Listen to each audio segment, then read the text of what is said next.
Chapter number 15 budgets and budgetary control. I hope आपने इसकी theory पढ़ ली होगी, इसकी थ्योरी पढ़ लिया होगा आपने। ठीक है, तो एक बार देखते हैं बजट्स मतलब क्या है। बजट्स मतलब क्या है? Quantitative expression of a plan for a defined period of time. हमें जाना है गोवा, गोवा जाने का हम क्या निकालते हैं? हम एक बजट बनाते हैं कि हमारा ट्रैवलिंग पे कितना खर्चा होगा, अकोमोडेशन पे कितना होगा, फूड पे कितना होगा, ऐसा अलग अलग चीज़ का हम एक एस्टीमेट निकालते हैं, एक बजट निकालते हैं। तो बजट मतलब क्या है? एक एस्टीमेट है। तो कॉस्टिंग के टर्म्स में बजट मतलब क्या होगा? हम क्या करेंगे? पास्ट डेटा को देखेंगे, पास्ट डेट के डेटा को ध्यान में रखते हुए हम फ्यूचर का बजट बनाएंगे कि आने वाले 30 दिनों में या आने वाले एक साल में हमारा कितना कॉस्ट लगने वाला है। हमारा अगर हम 1000 यूनिट्स प्रोड्यूस करने वाले हैं तो 1000 यूनिट्स प्रोड्यूस करने के लिए हमें कॉस्ट कितनी लगेंगी डिटेल में, मटेरियल की कितनी लगनी चाहिए, लेबर की कितनी लगनी चाहिए, ओवरहेड्स की कितनी लगनी चाहिए। तो ये हम बनाते हैं हमारा बजट। तो बजट, इसके पहले भी कई टॉपिक्स में हमने बजट क्या होता है ये डिस्कस किया है। तो ये इसेंशियल्स ऑफ बजट देख लेते हैं। Essential elements of a budget are as follows कि अब ऑर्गेनाइजेशन जो है उसमें ऑर्गेनाइजेशनल स्ट्रक्चर क्लियरली डिफाइन होना चाहिए और हर किसी की रिस्पॉन्सिबिलिटी पता होनी चाहिए कि कौन सा व्यक्ति कौन सी कॉस्ट इनकर करने के लिए रिस्पॉन्सिबल है। जैसे कि मटेरियल का ज़्यादा खर्चा हो गया तो वो कौन सा व्यक्ति रिस्पॉन्सिबल था उसके लिए, लेबर को पेमेंट ज़्यादा हो गया तो कौन सा व्यक्ति रिस्पॉन्सिबल था उसके लिए। इसके बाद में हमें हमारे ऑब्जेक्टिव्स क्लियरली पता होने चाहिए, हमारे ऑब्जेक्टिव क्लियरली पता होने चाहिए। और ऑब्जेक्टिव कैसे होना चाहिए? रीजनेबल होना चाहिए। जैसे कि हम ऐसा नहीं बोल सकते कि हमें एक दिन में पूरा कॉस्टिंग कंप्लीट करना है। तो हमारे जो ऑब्जेक्टिव्स है, टारगेट्स है, वो हमें पता होने चाहिए और वो रीजनेबल होने चाहिए। Objectives and degree of responsibility should be clearly stated, कौन से stated and communicated to the management और अ पर्सन रिस्पॉन्सिबल। जो भी हमारे ऑब्जेक्टिव्स हमने यहाँ देखे जो सेट किए वो रिस्पॉन्सिबल पर्सनस को बता देना चाहिए कि हमारा ये ऑब्जेक्टिव है, हमें ये करना है। जैसे कि हम घर से बाहर निकलते कार में तो हम ड्राइवर को बता देते हैं ना कि हमारा आज का ऑब्जेक्टिव क्या है, हमें कहाँ जाना है ना। तो वही है कि जो भी रिस्पॉन्सिबल पर्सन है उसे हमारे ऑब्जेक्टिव्स बता दो। बजट्स कब के लिए बनाते हैं? हम फ्यूचर पीरियड के लिए बनाते हैं। कैसे बनाते हैं? पास्ट डेटा को देख के। और हाँ, पास्ट डेटा को देखा हमने, फ्यूचर का बजट बना लिया। हमने पास्ट डेटा को देखा कि रॉ मटेरियल कितने का है, रॉ मटेरियल समझ लो 10 रुपीज़ पर केजी का है, ठीक है, 10 रुपीज़ पर केजी का है। तो हम फ्यूचर में अगर हमें लगता है कि ये रॉ मटेरियल का प्राइस 12 होने वाला है तो बजट हम 12 रुपये के हिसाब से बनाते हैं, ठीक है। लेकिन इसके बाद में बोलता है budget are updated for the events that were not kept into the mind. जैसे कि हमारा बजट था ये साल हम 1 लाख यूनिट्स प्रोड्यूस करेंगे, हम 1 लाख यूनिट्स प्रोड्यूस करने वाले थे और हमने 1 लाख यूनिट्स के हिसाब से हमारा प्रोडक्शन बजट बनाया। लेकिन क्या हो गया? कोविड-19 आ गया, लॉकडाउन लग गया। कोविड-19 आ गया, लॉकडाउन लग गया, फैक्ट्री बंद हो गई। तो हमारा हम 1 लाख यूनिट्स बना पाएंगे क्या? नहीं। तो हमें हमारा बजट रिवाइज करना पड़ेगा। The entire organisation must be committed to budgeting, सबका डेडिकेशन होना चाहिए। Budget should be quantifiable and master budget should be broken down into various functional budget. Budget quantifiable numbers में होना चाहिए, रुपीज़ के टर्म्स में बात होना चाहिए और इसको ब्रोक डाउन भी करते आना चाहिए। मटेरियल का कितना बजट है, लेबर का कितना बजट है, एडमिन ओवरहेड का कितना बजट है। जैसे कि हमारा ट्रैवलिंग का कितना बजट है, अकोमोडेशन का कितना बजट है, धुआं पानी का कितना बजट है, खाने पीने का कितना बजट है ना। Budget should be monitored periodically, time to time हमने बजट को मॉनिटर करना है कि वो अचीव हो रहा है या नहीं हो रहा है, वो अचीव हो रहा है या नहीं हो रहा है। और बजट हमारा अचीव होना चाहिए तो इसलिए हम क्या करते हैं? रिवॉर्ड देते हैं जिसने बजट प्रॉपरली अचीव किया। जो भी डिपार्टमेंट ने बरोबर कॉस्ट मेंटेन की उसको हम रिवॉर्ड देते हैं, उसको हम प्राइस देते हैं, बोनस देते हैं, ये सब देते हैं।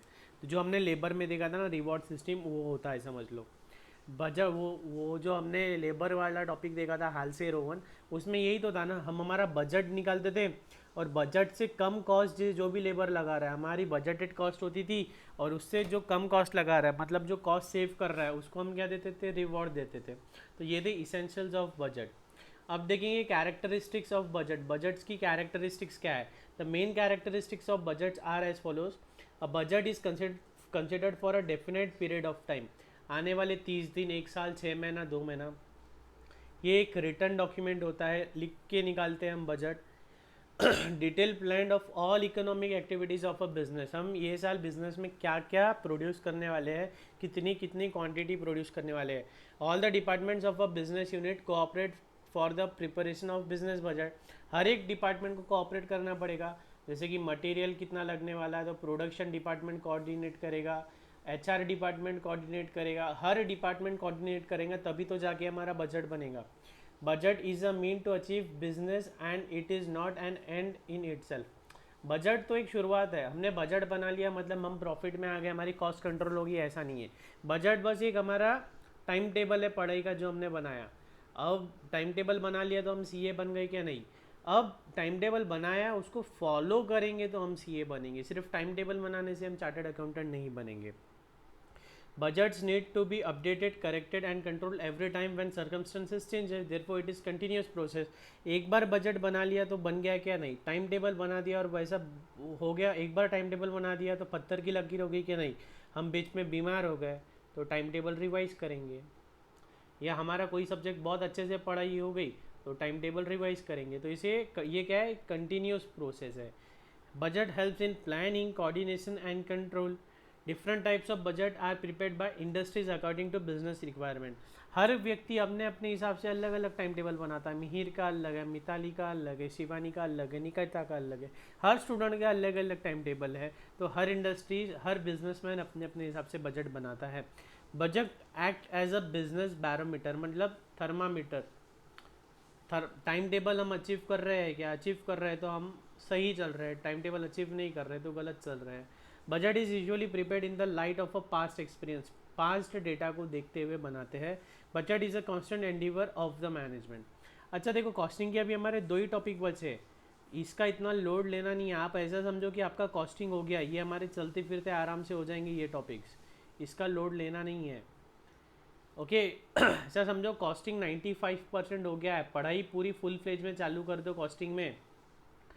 एक टाइम देखो, बोथ ग्रुप कर रहे हो तो बहुत अच्छा, लेकिन अगर बोथ ग्रुप की पढ़ाई नहीं हुई है तो हमें खुद के लिए कर रहे हैं, हम दूसरे को दिखाने के लिए सीए नहीं कर रहे हैं। बोथ ग्रुप के चक्कर में अगर आपकी पढ़ाई हो गई है तो वेल एंड गुड, लेकिन अगर पढ़ाई नहीं हुई है तो बोथ ग्रुप के चक्कर में जाके उदास नहीं होना है। बोथ ग्रुप के चक्कर में जाओगे तो एक भी ग्रुप नहीं बचेगा अगर पढ़ाई नहीं हुई है तो। अगर पढ़ाई हो गई है तो फिर तो कोई बात ही नहीं है, पढ़ाई हो गई है तो फिर कोई बात ही नहीं है। लेकिन हम ये वाला सिचुएशन है, हमारा पढ़ाई नहीं हुई है तो फिर एक ग्रुप पे स्टिक करना है। पहला ग्रुप पहले, सेकंड ग्रुप बाद में। हम लोगों को बताने के लिए सीए नहीं कर रहे हैं, हम खुद के लिए सीए कर रहे हैं। और हमें पता है कि हमारी पढ़ाई कितनी हुई है और हमारी पढ़ाई के हिसाब से हम सीए करेंगे। हम हमारे पढ़ाई के हिसाब से ही एग्ज़ाम देंगे। ऐसी गलती कभी मत करना कि 2 सब्जेक्ट पहले ग्रुप के पढ़ लिए और 2 सब्जेक्ट दूसरे ग्रुप के पढ़ लिए, तो ना ये ग्रुप हाथ में आएगा ना ये ग्रुप हाथ में आएगा। एक ग्रुप उठाओ, एक ग्रुप पहले पूरा 100% कवर करो।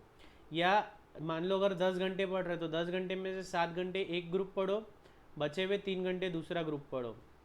जब लग रहा है कि ये ग्रुप कवर हो रहा है, धीरे धीरे सेकंड ग्रुप का टाइम बढ़ाओ और फर्स्ट ग्रुप का टाइम कम करो। लेकिन अगर आप 2 सब्जेक्ट इसके उठाओगे और 2 सब्जेक्ट दूसरे ग्रुप के उठाओगे तो ना पहला ग्रुप क्लियर होगा ना सेकंड ग्रुप क्लियर होगा। मेरी बात कड़वी लग रही होंगी, लेकिन ये मेरी बात सच है। एक बार अटेम्प्ट का सिलसिला चालू हुआ तो अटेम्प्ट पे अटेम्प्ट कब लग जाते हैं हमें पता भी नहीं चलता। तो हमें पहला attempt, make this attempt as your best attempt. अभी से पढ़ाई की शुरुआत करना ही है। दोनों ग्रुप की अगर पढ़ाई हो रखी है तो ठीक है, लेकिन पढ़ाई नहीं हुई है तो ये सितंबर मंथ चालू हो गया, किसी से शर्माना नहीं है। सीधा सीधा सेकेंड ग्रुप की अगर हमें लग रहा है कि अभी तक हमारी दोनों सब्जेक्ट दोनों ग्रुप मिला के 70% पढ़ाई नहीं हुई है तो सीधा सीधा सेकेंड ग्रुप क्विट कर दो। सेकेंड ग्रुप नहीं देना है। लोग क्या बोलेंगे, सर क्या बोलेंगे, घर वाले क्या बोलेंगे, सब गए भाड़ में। हमें किसी से कुछ लेना देना नहीं। हमको हमारा पता है हमारी पढ़ाई कितनी हुई है। अगर हमारी पढ़ाई दोनों ग्रुप मिला के 70% हो गई, आज की 6 तारीख है 6 सितंबर, दोनों ग्रुप मिला के हमारी पढ़ाई 70-80% हो गई और हमको लगता है कि हमारी रिवीजन चल रही है तो ही हमको बोथ ग्रुप देना है। नहीं तो 2 ग्रुप दे के कोई नया झंडा नहीं गाड़ना है हमको। 6 महीने ज़्यादा लगेंगे चलेगा, लेकिन बोथ ग्रुप देंगे और कुछ भी हाथ नहीं लगाना तो फ्रस्ट्रेशन और बढ़ेगा। और 6 के 12, 12 के 18, 18 के 24 महीने कब होते हैं कुछ पता नहीं चलता है। तो बेशरम बनना है, हमें दुनिया से कुछ लेना देना नहीं है, हमको खुद का सेल्फ एनालिसिस करना है। सेकेंड ग्रुप की अगर पढ़ाई नहीं हुई है, अगर आपको कॉन्फिडेंस नहीं आ रहा है, तो सेकेंड ग्रुप को गोली मारो, भाड़ में डालो और आज से सेकेंड ग्रुप बंद कर दो। सिर्फ एक ग्रुप पढ़ने का है, सेकेंड ग्रुप गया तेल लेने। सेकेंड ग्रुप पढ़ने के लिए बाद में 6 महीने हैं हमारे पास। ऐसा भी नहीं करना है कि हमने एक ग्रुप पढ़ लेते हैं, सेकेंड ग्रुप का एक सब्जेक्ट कर लेते हैं। क्यों करना है एक सब्जेक्ट भी? 4 पेपर निकालो, शांति से निकालो, प्रेशर मत लो, तबीयत भी खराब मत करो। 4 पेपर निकालो, एक ग्रुप निकालो, और बचा हुआ सेकेंड ग्रुप के 4 पेपर निकालने के लिए 6 महीने मिलते हैं हमको नवंबर के बाद से। तो ऐसा भी कभी नहीं करना है कि हम 4 एक ग्रुप 1 निकालते हैं और ग्रुप 2 के 2 सब्जेक्ट पढ़ लेते हैं, ग्रुप 1 ग्रुप के एक सब्जेक्ट पढ़ लेते हैं एग्जामिशन के लिए। नहीं चाहिए हमको एग्जामिशन। एक 1 ग्रुप एट अ टाइम। अगर पढ़ाई नहीं हुई तो 1 ग्रुप एट अ टाइम। पढ़ाई हुई होगी तो 4+4। ऐसा कभी नहीं करना है 4+2 4+1। अरे क्या फ़ायदा एक सब्जेक्ट निकाल के, 2 सब्जेक्ट निकाल के, बाद में 6 महीने में फिर अगर मान लो आपने एक एग्जाम कर लिया तो बचे हुए 6 महीने में 3 ही सब्जेक्ट पढ़ना है। और अभी 2 महीने में 5 सब्जेक्ट पढ़ के प्रेशर क्यों लेना? फिर एक सब्जेक्ट उड़ा ही दो सेकेंड ग्रुप का। पढ़ना है तो 4, नहीं तो 8, बीच में कहीं नहीं। 5 6 7 पढ़ना ही नहीं है हमको। पढ़ाई कॉन्फिडेंटली हुई है तो बोथ ग्रुप, नहीं तो बोथ ग्रुप की बुक्स आज से ही बंद कर दो। सीए की एग्ज़ाम कैसी है? लड्डू है लड्डू। ऐसा लगता है कि हमारा फर्स्ट ग्रुप तो हो गया, सेकेंड ग्रुप भी हमारा 50% हो गया, थोड़ा और पढ़ लूँगा तो हो जाएगा। ये नहीं होता। ये कोई हलवा नहीं है, ये प्रोफेशनल एग्ज़ाम है। 50% पढ़ाई होगी और 50% अभी और कर लूँगा, नहीं होता। बेशरम बनो, सेकेंड ग्रुप क्विट करो, फर्स्ट ग्रुप उठाओ। फर्स्ट ग्रुप में इतनी पढ़ाई करो कि पेपर कितना भी टफ आ जाए, कोई भी सिचुएशन आ जाए, मैं पास होऊंगा। इतना अगर आपको कॉन्फिडेंस है तो ही सेकेंड ग्रुप उठाओ, नहीं तो सेकेंड ग्रुप उठा के कोई मतलब नहीं। आप बाद में रिग्रेट करोगे। अभी फर्स्ट ग्रुप पढ़ो, बाद में सेकेंड ग्रुप पढ़ना, अगर पढ़ाई अच्छे से नहीं हुई है तो। अगर आपने शुरुआत से बोथ ग्रुप अच्छे से पढ़े हैं तो बोथ ग्रुप देना है, नहीं तो बिल्कुल गलती नहीं करना। मन में दो लड्डू खाने के चक्कर में एक भी लड्डू नहीं मिलता। बात ध्यान में रखना, बात कड़वी है लेकिन सच्ची है। एक्सपीरियंस से बता रहा हूँ मैंने कई लोगों को देखा है। अटेम्प्ट का सिलसिला एक बार जब चालू होता है ना इंसान का, तो नवंबर में ज़िंदगी झंड हो जाती है लिटरली। तो एक ग्रुप एट अ टाइम अगर पढ़ाई नहीं हुई है तो अभी सफिशिएंट टाइम है। आज से भी आप ग्रुप 1 की पढ़ाई चालू करो तो नवंबर तक के डेफिनेटली आप पास होने जितने मार्क्स ला सकते हो। फुल डेडिकेशन लगेगा, फुल मेहनत लगेंगी, बस that's it. Objectives of budgeting के ऑब्जेक्टिव क्या है? प्लानिंग। हमें प्लान करना है कि हम कितना प्रोड्यूस करेंगे, कितनी कॉस्ट आएंगी, कितने में बेचेंगे, हमारी प्रॉफिटेबिलिटी क्या होगी। Budget plans are made in synchronization with the overall objective of the organization. हमारे ऑर्गेनाइजेशन का ऑब्जेक्टिव देखते हैं और फिर हम बजट बनाते हैं। Keeping mission and corporate strategy into account, individual plans at unit level should be in consonance with the organizational plan. एक बड़ा ऑर्गेनाइजेशन है, ऑर्गेनाइजेशन के अंदर हमारे अलग अलग यूनिट्स होते हैं। तो ये जो अलग अलग यूनिट्स है, ये अपना जो बजट बनाते हैं या ये जो अपना ऑब्जेक्टिव बनाते हैं, इनका ऑब्जेक्टिव और हमारे ऑर्गेनाइजेशन का ऑब्जेक्टिव कंसोनेंस में होना चाहिए, मतलब सेम होना चाहिए, सिंक्रोनाइजेशन होना चाहिए दोनों का। Budget should reflect plans and the planning should have taken place before budgets are prepared. हमें प्लान करना है फिर बजट बनाना है। Budget plans are quantified and responsibility is assigned. वही पहले ऊपर वाली बात ही कर रहे हैं। Using the budget to communicate this expectation throughout the organisation has help many companies to reduce expense during a severe business recession. Budget अगर बनाया है तो हमें रिसेशन में ज़्यादा लॉस नहीं होता है। Planning not only motivates employees to attain goal but also improves overall decision making. During planning phase of the budget process, all viewpoints are considered, options identified and cost reduction opportunities assessed. This process may reveal opportunities or threat that were not known prior to the budget planning process. अगर हम budget बनाते हैं, अगर हम हमारे पढ़ाई का time table बनाते हैं तो हमें मोटिवेशन भी मिलता है कि यार इतने इतने तारीख तक के मेरा इतना इतना पढ़ाई हो जाएगा, ठीक है। और अगर हमारा टाइम टेबल बना हुआ है और हमें पता है कि हमारी पढ़ाई स्लो चल रही है तो हम क्या करते हैं? प्रॉपर डिसीजन लेते नहीं, आज मूवी नहीं देखना है, ऐसे प्रॉपर डिसीजन होता है। सेकंड ऑब्जेक्टिव क्या है बजट का? directing and coordinating. Once the budget plans are in place, they can be used to direct and coordinate operations. अगर बजट बन गया है तो हम हमारी टीम को डायरेक्ट कर सकते हैं, कोऑर्डिनेट कर सकते हैं कि हमें इतना इतना प्रोड्यूस करना है, आज हमें ये काम करना है. A business, however, is much more complex and requires more formal direction and coordination. सिर्फ बजट बना के हमारे एम्प्लॉयज़ को दे दिया तो इससे काम नहीं बनेगा. बिजनेस कोऑर्डिनेट कॉम्प्लेक्स होता है, हमें टाइम टू टाइम मैनेजर चाहिए जो काम करवा के ले. The budget is one way to direct and coordinate business activities and units to achieve stated targets of performance. The budgetary units of an organization are called responsibility centers. Each responsibility center is led by a manager who has the authority over and responsibility for the unit's performance. Budgetary units of an organization, हम एक एक responsibility centres बनाते हैं और responsibility centre की जवाबदारी होती है कि जो बजट बनाया है उसको फॉलो करना है. उसका जो मैनेजर है, मैनेजर की जवाबदारी होती है कि हमारे एम्प्लॉयज से प्रॉपरली काम करवा के लेना है. Objectives and degree of performance expected from a responsibility centers are communicated rapidly. ठीक है. नेक्स्ट ऑब्जेक्टिव है controlling. As time passes the actual performance of an operation can be compared against the planned target. This provides promptly feedback to the employees about their performance. तो हमने तो budget बना लिया, अब हम बजट फॉलो कर रहे हैं, लेकिन एक्चुअल में हमारा फॉलो हो रहा है कि नहीं ये हमें चेक करना है. हमने सोचा था कि एक हफ्ते में 1000 यूनिट्स बनाएंगे, अब 1000 यूनिट्स बना लिए क्या? अगर नहीं बनाया है तो हमें एम्प्लॉयज़ को बताना पड़ेगा कि हमने बजट अचीव नहीं किया, हम थोड़े स्लो जा रहे हैं या हम थोड़े फास्ट जा रहे हैं, जो भी है वो बताना पड़ेगा. कंट्रोल होगा उससे. Feedback receive in the form of budget report from the responsibility centre. This report is helpful to know the performance of the concern unit. हर रिस्पॉन्सिबिलिटी सेंटर, हर यूनिट अपना अपना फीडबैक देगा कि हमने बजट फॉलो किया, नहीं किया तो क्यों नहीं कर पाए, कि आपने बजट ही गलत बनाया, या ये डिपार्टमेंट ने हमें टाइम पे रॉ मटेरियल नहीं दिया, ये डिपार्टमेंट ने टाइम पे हमको लेबर सप्लाई नहीं किया, जो भी प्रॉब्लम है वो. Any unexpected changes into the conditions which were prevailing at the time of preparing the budget are taken into account and the budgets are revised. COVID-19 ऊपर का एग्जाम्पल. अगर कोई सिचुएशन नवी अराइज हो जाती है जो हमने बजट के टाइम पे नहीं देखी थी तो हमें क्या करना पड़ेगा? बजट को रिवाइज करना पड़ेगा. Comparing the actual results to the plan also help prevent unplanned expenditure. हमने बजट और एक्चुअल को कंपेयर किया तो हमें क्या मिलेगा? वेरिएंस. और वेरिएंस को एनालाइज करना है, वही हमारा स्टैंडर्ड वाला. The main objective of budgeting is to help in achieving the overall objective of the organisation. हमारा ओवरऑल ऑब्जेक्टिव क्या है ऑर्गेनाइजेशन का?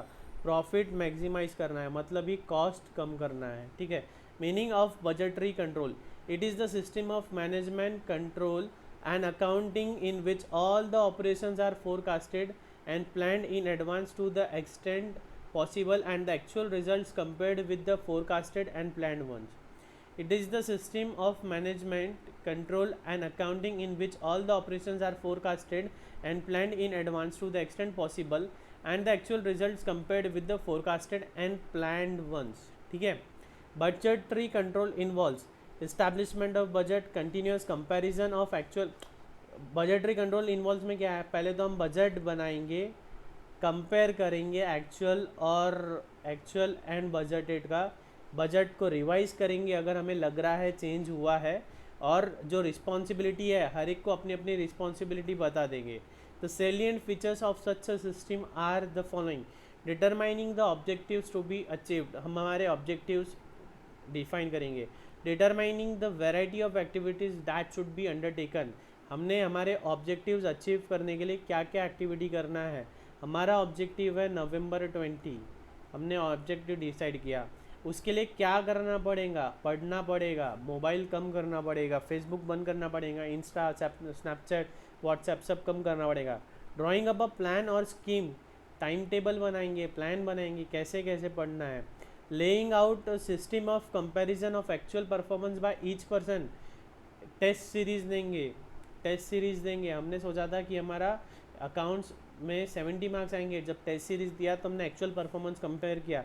Ensuring that the corrective actions will be taken. अगर अकाउंट्स में कम मिले तो अब हम अकाउंट्स की पढ़ाई स्टार्ट करेंगे फिर से, है ना, simple. Objectives of a budgetary control, देखो वही बात ये घुमा फिरा के कर रहा है, यूजलेस है ये सारी बातें, वही बात बार बार बोल रहा है।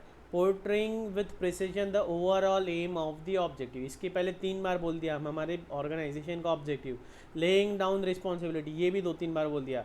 कंपेरिजन करेंगे, best use of all the resources, हमारे यूज रिसोर्सेज का बेस्ट यूज़ करेंगे, वेस्टेज कम से कम करेंगे। Coordinating the various activities, her activities को कोऑर्डिनेट करेंगे। engendering a spirit of careful forethought, assessment of what is possible and an attempt at it, providing a basis for revision करना है। long range plan with a fair measure of accuracy, yard stick मतलब हमारा result देखेंगे, measurement करेंगे। Main responsibility of the budget officers are, budget बनाने में मदद करना है, जो जो रिस्पॉन्सिबल है उन्हें बजट बताना है क्या है। हमें पीरियोडिकल बजट की रिपोर्ट बनाना है, हमने जो बजट बनाया था उसको अचीव किया कि नहीं, टारगेट्स अचीव किया कि नहीं। Follow up action to be taken on the budget report, budget report में जो भी पॉइंट्स आए कि भाई हमको तो रॉ मटेरियल ही टाइम पे नहीं मिला, लेबर की क्वालिटी ख़राब थी, लेबर को कुछ भी काम नहीं आता था, तो ये क्यों हुआ, तो ये जो रिपोर्ट में आया उसका क्या करेंगे, फॉलो अप एक्शन, अगली बार ऐसा नहीं होना चाहिए।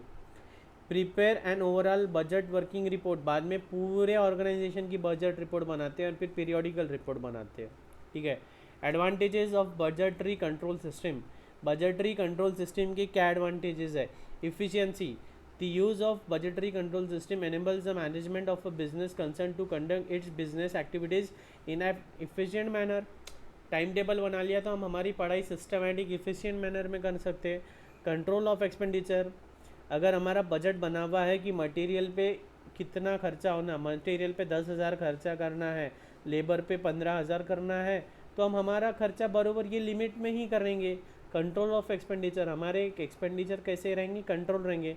फाइंडिंग डेविएशन, एक्चुअल और बजट में डेविएशन आ रहा है तो ये हम फाइंड करेंगे। हमारे रिसोर्सेज वेस्ट नहीं करेंगे, इफ़ेक्टिव यूटिलाइजेशन ऑफ रिसोर्स करेंगे। प्लान को टाइम टू टाइम रिवाइज करेंगे। Implementation of standard costing system, हमने जो टॉपिक पढ़ा था स्टैंडर्ड कॉस्टिंग, उसको इम्प्लीमेंट करेंगे, स्टैंडर्ड कॉस्ट निकालेंगे प्रोडक्ट की।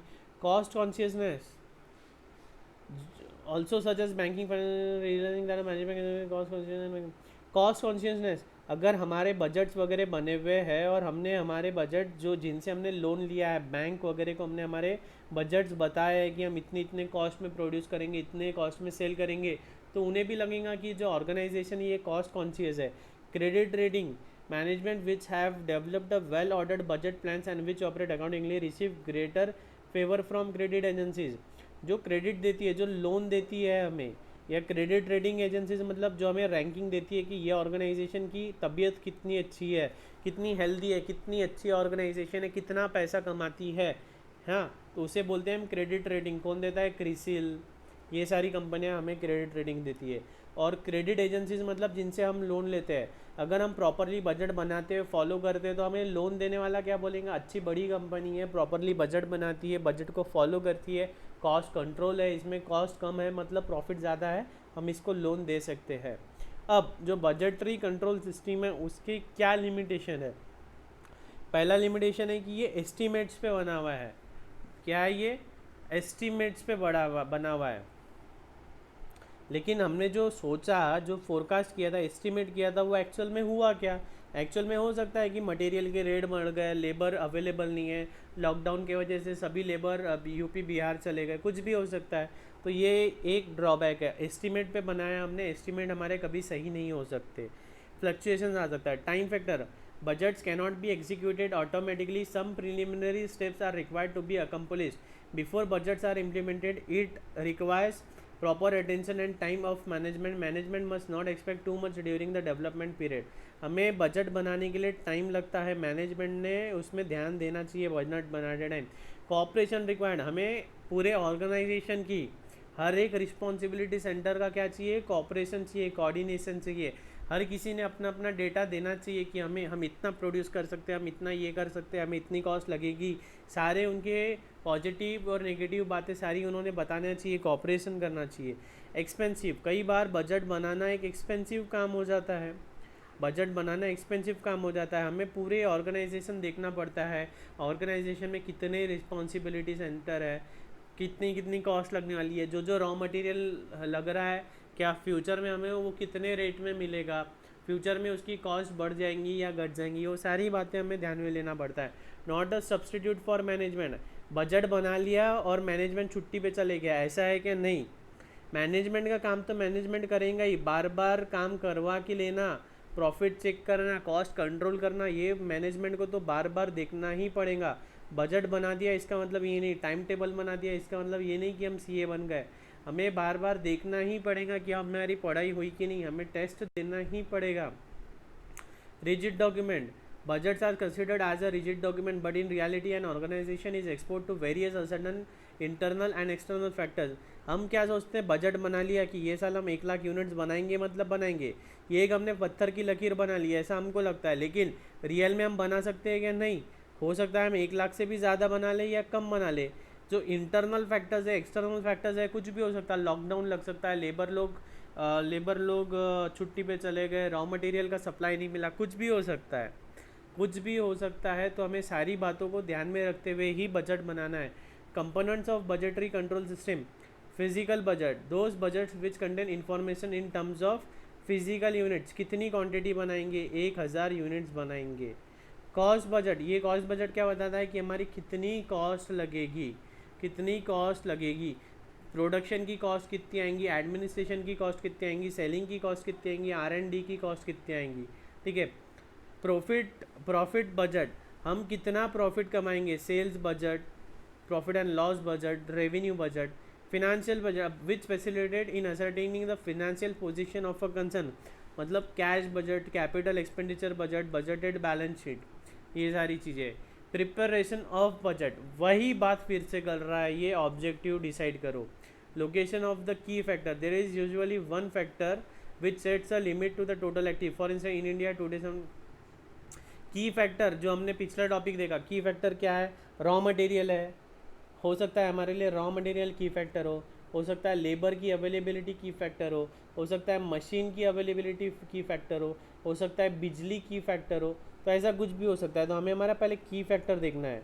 Appointment of controller, formulation of a budget usually require whole time service of a senior executive, तो कोई ना कोई ऐसा एक मेंबर होना चाहिए, एक ऐसा एम्प्लॉय होना चाहिए, ऐसा एक मैनेजर होना चाहिए जो बजट पे ध्यान दे। बजट मैनुअल, हम जब मोबाइल खरीदते हैं तो मोबाइल का मैनुअल आता है ना, उसको कैसे यूज़ करना है, तो जो बजट है, बजट कैसे फॉलो करना है, उसका हमने एक डिटेल में बुकलेट बनाना चाहिए कि कैसे करना है हमें। N introductory explanation of budgetary planning, budget क्या है, हमारा ऑर्गेनाइजेशन में कितने डिपार्टमेंट है, ऐसा प्रॉपर फ्लो चार्ट होना चाहिए। ठीक है। टाइम टेबल होना चाहिए। बजट की copies of all forms to be completed by those responsible, तो ये सारी जनरल बात है। बजट पीरियड, कितने पीरियड के लिए बजट बना रहा है, 1 साल, 2 साल, 2 महीने, 3 महीने। स्टैंडर्ड ऑफ एक्टिविटी और आउटपुट, हमारा स्टैंडर्ड डिसाइड होना चाहिए कि एक यूनिट बनाने के लिए कितना केजी रॉ मटेरियल लगेगा, कितने लेबर के आवर्स लगेंगे, कितने मशीन के आवर्स लगेंगे, सारी स्टैंडर्ड बातें हमारी प्री डिसाइडेड होनी चाहिए। अब देखेंगे डिफरेंट टाइप्स ऑफ बजट। तो इसमें है पहला फिक्स्ड बजट। फिक्स्ड बजट मतलब जो फिक्स्ड है, हमने बोल दिया कि हम 1 लाख यूनिट्स बनाने वाले हैं, तो 1 लाख यूनिट्स के हिसाब से जो भी कॉस्ट लग रही है, material labour overhead, admin overhead, factory overhead, selling and distribution, research and development, जो भी कॉस्ट लग रही है वो स्पेसिफिक 1 लाख यूनिट्स के लिए बनाते हैं, तो हम उसको बोलते हैं फिक्स्ड बजट। फिक्स्ड मतलब जो फिक्स्ड है, जो फ्लक्चुएट नहीं हो रहा है। फिक्स मतलब फिक्स है, जो फ्लक्चुएट नहीं हो रहा है। दूसरा होता है फ्लेक्सिबल बजट। फ्लेक्सिबल बजट मतलब हम बहुत सारे बजट बनाते हैं कि हम 50,000 यूनिट्स बनाएंगे तो कितनी कॉस्ट आएंगी, 60,000 यूनिट्स बनाएंगे तो कितनी कॉस्ट आएंगी, 70,000 यूनिट्स बनाएंगे तो कितनी कॉस्ट आएंगी। तो ये एक होता है फिक्स बजट, एक होता है फ्लेक्सिबल बजट। मान लो 50% कैपेसिटी पे काम करेंगे तो कितना, 70% कैपेसिटी पे काम करेंगे तो कितना कॉस्ट आएगा। तो एक होता है फिक्स्ड बजट, दूसरा होता है फ्लेक्सिबल बजट। इतना कुछ ऐसा कोई डिफरेंस नहीं है, जब आप सॉल्व करोगे तो आपको उसमें ही पता चल जाता है कि ये फिक्स्ड बजट है या फ्लेक्सिबल बजट है, क्वेश्चन में ही दिया होता है। और सिंपल चीज़ है ये, ऐसी कोई वो नहीं है। तो एक बार आपको इसकी थ्योरी अच्छे से पढ़ना है, थ्योरी, मेरिट डिमेरिट्स, ये सब अच्छे से पढ़ना है आपको। और एक बार अगर थ्योरी पढ़ के हो गई तो आपको मुझे थ्योरी में अगर कोई डाउट है तो थ्योरी के डाउट्स आपको पूछने हैं। पहले आप एक बार थ्योरी कंप्लीट करो और थ्योरी में अगर कोई भी डाउट आता है तो आप मुझे थ्योरी के डाउट्स एक बार मुझसे क्लियर कर लो।